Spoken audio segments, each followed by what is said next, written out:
राधे राधे। कैसे हैं आप लोग?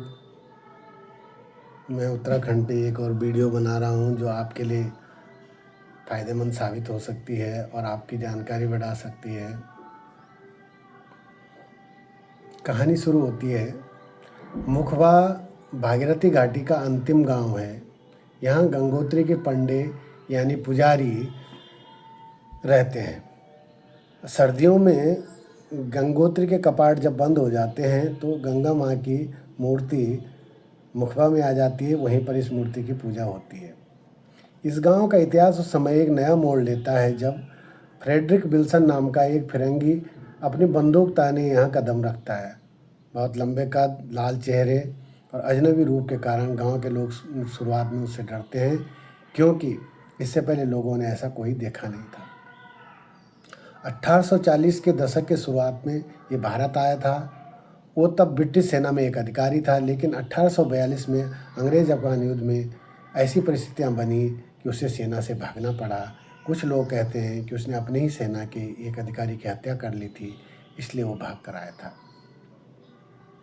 भारत की हिमालयी क्षेत्रों में उसने शरण ली। 1998 में पहाड़ पत्रिका में प्रकाशित डॉक्टर रमेश बेदी अपने लेख में लिखते हैं, 1842 में हुए पहले अफगान युद्ध में दोस्त मोहम्मद के बेटे अमीर शेर अली के हाथों अंग्रेज़ों की करारी हार हुई थी। उस अपमानजनक हार के बाद विल्सन उत्तराखंड में शरण लेने आए थे। गंगोत्री से लगभग 13 किलोमीटर दूर मुखबा गांव में उनको शरण भी मिल गई। अब आते हैं मुखबा पे। मुखबा तब एक छोटी सी बस्ती थी जिसमें अधिकतर सेमाल लोग और कुछ दास लोग रहते थे, जिन्हें बाजगी कहते थे। उनमें एक था मौतगो दास। मौतगो दास ने विल्सन को अपने यहाँ आश्रय दिया। विल्सन के आने के बाद जैसे घाटी में एक बयार ही चली आई, उसने यहाँ पर शिकार करना शुरू किया। दासों को अपने साथ शिकार पर ले गया। उस समय जब दैनिक मजदूरी 1 आना प्रति दिन थी, तो उसने 2 आना प्रतिदिन मजदूरी देना शुरू किया। इससे लोगों की आय में वृद्धि हुई। विल्सन ने यहाँ पर मुख्यतः मोनाल पक्षी और कस्तूरी मृग का शिकार किया। उसके खाल और नाफे सुखा करके वो बेच देता था और मांस जो है स्थानीय शिकारियों को खाने को दे देता था। बताया जाता है कि उसके बंगले में जब नाफे सुखाए जाते थे तो ऐसे दिखता था जैसे कि गेहूँ सुखाए जा रहे हो, यानी इतने ज़्यादा नाफे होते थे। उन नाफों को मसूरी और देहरादून में बेच आता था।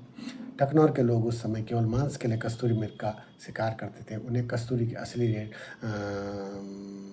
कीमत का पता नहीं था। विल्सन ने ही उन्हें उसकी असली कीमत बताई। कस्तूरी के व्यापार ने विल्सन की किस्मत बदल दी थी, लेकिन उसके व्यावसायिक दिमाग में अभी भी हिमालय के अछूते जंगलों से लाभ कमाने की कुछ युक्ति सूझ रही थी।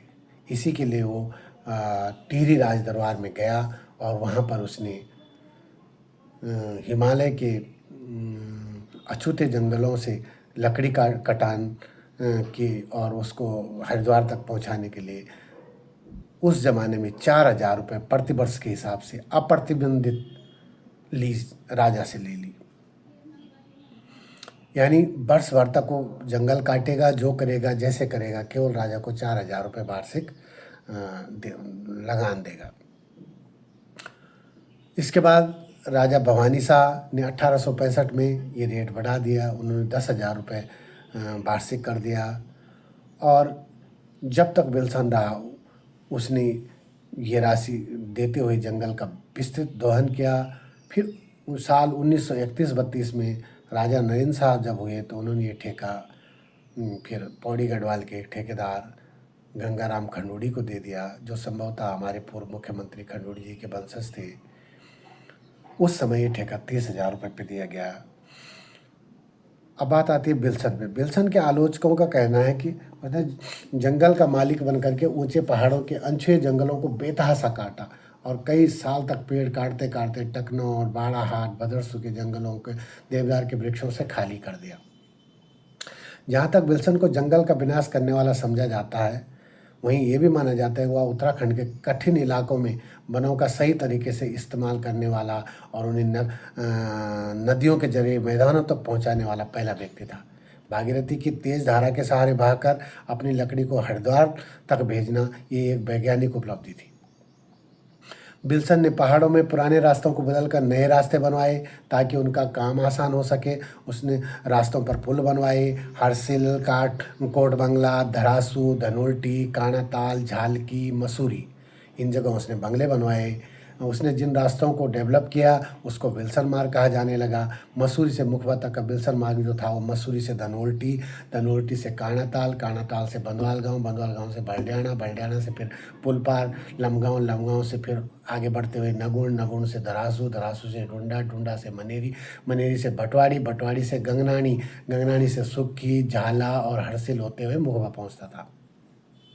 इन रास्तों पर उसने अपने कारिंदे रखे जिन्हें उस ज़माने में गुमास्ते भी कहा जाता था। हरसिल से हरिद्वार तक हजारों लोग पेड़ों की कटाई, चिराई और लकड़ी बहाने और ढोने का काम करते थे। इस रूट पर फिर दुकानें भी खुलने लगी जिससे लोगों को अच्छी कमाई होने लगी। विल्सन का यहाँ ऐसा वर्चस्व था कि उसकी अपनी मुद्रा चलने लगी। किसी भी चीज़ के लेन देन में विल्सन की हुंडी और उसके सिक्के चलने लगे। हरिद्वार पार तक उनका सिक्कों का प्रचलन था। स्थानीय लोग विल्सन की मुद्रा प्रणाली को पहाड़ों में अपनाने लगे और उसको लाभदायक भी मानते थे क्योंकि उस ज़माने में सोने के सिक्के चलते थे लेकिन उसकी जो सिक्के थे उससे उनके लिए लाभदायक हो रहे थे। इस प्रणाली में 1, 2, 5 और 10 रुपए की उसने मुद्राएं जारी की। भागीरथी घाटी में इस बेताज क्या कहेंगे फिरंगी राजा का अघोषित राज बरसों तक रहा। उसके बनाए हुए रास्ते और बंगले आज भी कई जगह सुरक्षित हैं। थराली गांव में भागीरथी के किनारे उसका दिया हुआ एक घड़ियाल आज भी पूजा में बजाया जाता है। एक लेख में पत्रकार राजू गोसाई लिखते हैं कि विल्सन के सिक्के अब विलुप्त हो गए हैं। सिर्फ 3 सिक्के बचे हैं। उनमें से एक सिक्का हरसिल के बालमदास के पास है और 2 सिक्के मसूरी में कोई एक लेखक हैं गणेश सैली उनके पास हैं। विल्सन जब भागीरथी घाटी में आया था उस दौर में लोग सिर्फ फाफरा यानी कुट्टू और रामदाने यानी चौलाई की फसलें जानते थे लेकिन विल्सन ने यहाँ उन्नत बागवानी जिसमें सेब, आलू बुखारा, खुमानी, नाशपाती के बगीचे लगाए। विल्सन ने इस घाटी में राजमा, आलू, गेहूं की फसलें लाने का श्रेय भी विल्सन को जाता है। उच्च हिमालयी क्षेत्र में ट्राउट मछलियां छोड़ने का भी विल्सन को ही श्रेय जाता है। विल्सन ने इस घाटी के लोगों को लकड़ी चीरना भी सिखाया जिससे लोगों को अच्छे मकान बनाने में टेक्नोलॉजी मिली। सन 1864 में हरसिल में उसने एक अच्छा खासा बंगला बनाया जो 2 मंजिला था और उसमें वो रहता था। मुखबा में एक सोमेश्वर का मंदिर है। उस मंदिर में भी वो दान पूजा के लिए अपना धन देता था। हालांकि उसकी हिंदू धर्म में आस्था नहीं थी। इसके अलावा विल्सन ने मंदिर में एक बड़ा घड़ियाल और अन्य कई चीज़ें भी भेंट की। ये घड़ियाल पहले हरसिल के बंगले में था, लटका रहता था जो काम के घंटों का संकेत देता था। उसके गुमास्तों को पता लगता था कितने घंटे हो गए। गंगोत्री के मंदिर में भी विल्सन ने एक तलवार भेंट की थी जो आज भी मंदिर में रखी हुई है। इस प्रकार विल्सन धार्मिक कार्यों में भी रुचि लेने लगा था। हालांकि उसकी आस्था नहीं थी लेकिन लोगों के मन रखने के लिए। विल्सन के मुखबा के दासों से घनिष्ठ संबंध बन चुके थे। दरअसल मंगतू दास का घर तो उसका जैसा अपना घर था। मंगतू दास विल्सन के कामों में अपना उसका सहयोगी था। मंगतू की बहन थी जिसका नाम सुभदा था। कुछ इतिहासकार उसको संग्रामी भी कहते हैं जिसकी शादी पहले भटवाड़ी के गोड़साली गांव में हुई थी लेकिन किसी कारण से उसने अपने पति का घर छोड़ दिया था और मुखबई आकर रहने लगी थी। उसका विल्सन से प्रेम हो गया और विल्सन ने सुभदा से शादी कर ली लेकिन सुभदा निसंतान मर गई। उसकी कोई औलाद नहीं हुई तो फिर उसने मंगतू की जवान बहन रायमिता से शादी कर ली और उसके भाई सुखदयानु को उसने डीएवी इंटर कॉलेज देहरादून में पढ़ाया जहाँ से उसने अंग्रेजी की शिक्षा हासिल की। फिर सुखदयानु वापस गांव में आकर के मुखबा के पढ़नों के बच्चों को पढ़ाने लगा इसलिए गांव में उसको सुखदयानु मास्टर कहने लगे। सुखदयानु के 3 बच्चे थे जिसका नाम था मस्सी, जुनसी और अम्बी। ये नाम भी विल्सन ने ही रखे थे। विल्सन और रायमिता के 3 बच्चे हुए जिनके नाम थे चार्ली, एंद्री या हेनरी और नत्थू। ये तीनों गंगोत्री क्षेत्र में टकनौरी भाषा बोलते थे।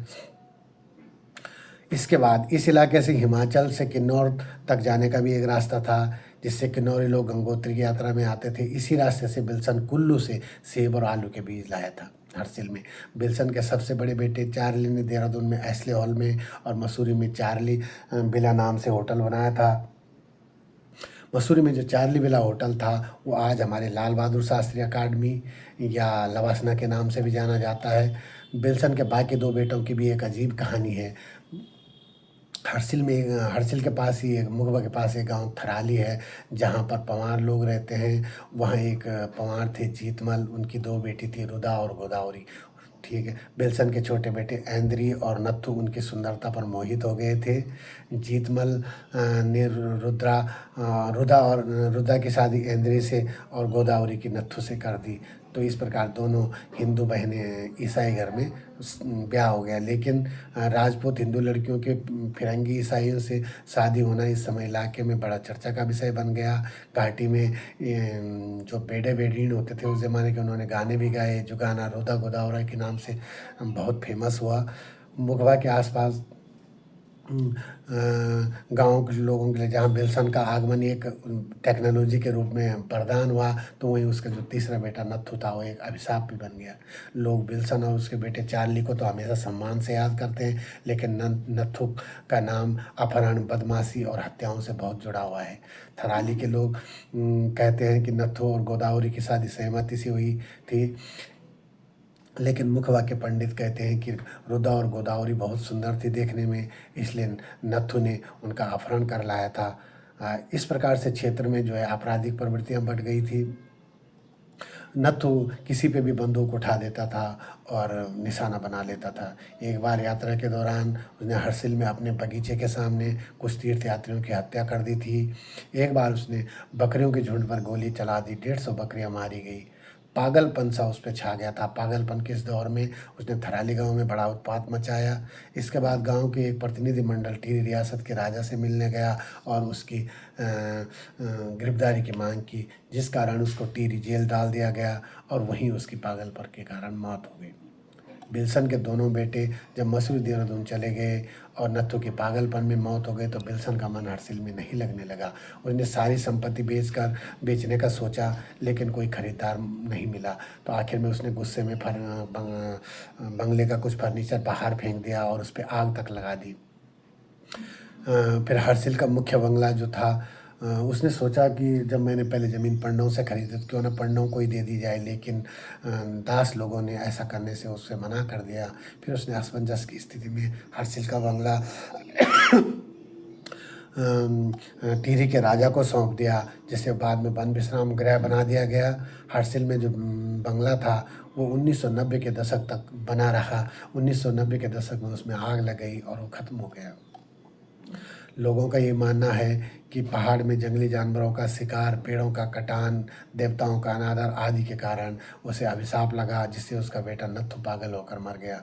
दूसरा बेटा ऐंद्री भी जल्दी मर गया। ऐंद्री के मरने के बाद उसकी पत्नी रुद्रक बहुत गरीबी में उसने जीवन बिताया। उसकी कब्र वहीं हर्सिल में बनाई गई, जो बाद में बाढ़ में बह गई। इस प्रकार उसके वंश का लगभग अंत हुआ। बिल्सन की मौत 1883 में हुई और उसकी जो कब्र है वो मसूरी में कैमल बैक पे बनाई गई है। बिल्सन के जाने के बाद मुखवा के दासों की आर्थिक स्थिति भी लगभग जाती रही। वे पुराने ढर्रे पर लौट आए। फ्रेडरिक विल्सन ने लगभग 40 साल तक भारत में बिताए और एक बड़े भूभाग पर एक राजा के जैसे आजीविका चलाई। पत्रकार राजू गोसाई तो ये भी कहते हैं कि जो गर्तांगली का निर्माण है वो भी विल्सन ने ही कराया है। तो ये थी किंग ऑफ हर्सिल की कहानी, जिसे पहाड़ का फिरंगी राजा या हुल सिंह साहब या हुलसन साहब भी कहा जाता था, जिसे इतिहास में कभी जंगलों और जानवरों के निर्मम हत्यारे के रूप में भी याद किया जाता है, तो कभी कई परिवारों की किस्मत बदल देने वाले मसीहा के तौर पे भी याद किया जाता है। तो वो थे हुल सिंह साहब, फ्रेडरिक विल्सन, पहाड़ के फिरंगी राजा। तो ये कहानी आपको कैसी लगी आप कमेंट ज़रूर करें और मेरा चैनल सब्सक्राइब ज़रूर करें, ताकि मैं आपके लिए और इस प्रकार की कहानियाँ और रोचक कहानियाँ और जानकारियाँ उपलब्ध करा सकूँ। राधे राधे।